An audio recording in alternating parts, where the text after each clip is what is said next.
আজকে ফিলিস্তিনের নির্বিচারে হত্যা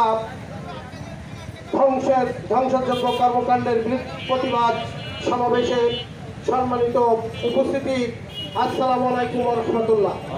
আপনারা জানেন ফিলিস্তিন একটি স্বাধীন রাষ্ট্র, যে রাষ্ট্রে অল্প একটু জায়গা দিয়েছিল 1945 সালে ইসরায়েলকে।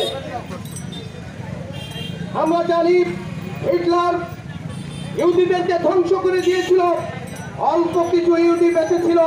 তিনি বলেছিলেন এই অল্প কিছু ইহুদি বেঁচে আছে, কেন এদেরকে হত্যা করলাম, আগামী শতাব্দী পরে প্রজন্ম জানতে পারবে। আজকে তারা এত নৃশংস হত্যাকারী, এমন এমন নরপশু যে তারা মানুষ হত্যা করছে, তারা মানবতা কর্মীদেরকে হত্যা করছে। সম্মানিত উপস্থিতি, এর জন্য আজকে ইসরায়েলকে শুধু বয়কট নয়, আমরা এই ঘটনার সবাই নিন্দা জানাই এবং ইসরায়েলকে এই কর্মকাণ্ড থেকে নিবৃত্ত রাখার জন্য আজকে আমরা বলতে চাই ইসরায়েলি পণ্য সকল।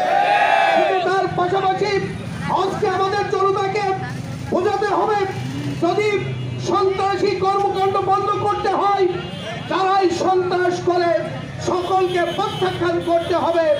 শয়তানের এবং যারা এই সন্ত্রাসীদের পক্ষ নেবে তাদের বিরুদ্ধেও দুর্বার আন্দোলন গড়ে তুলতে হবে।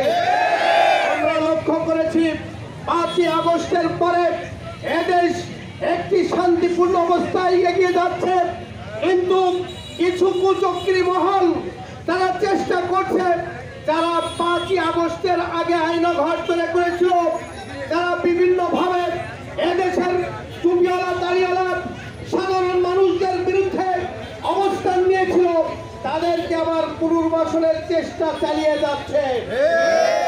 উপস্থিতি, এদেশ শান্তিপ্রিয় মানুষের দেশ, এদেশ কল্যাণমূলক রাষ্ট্রের দেশ। এখানে কোনো সন্ত্রাসীদের স্থান হবে না।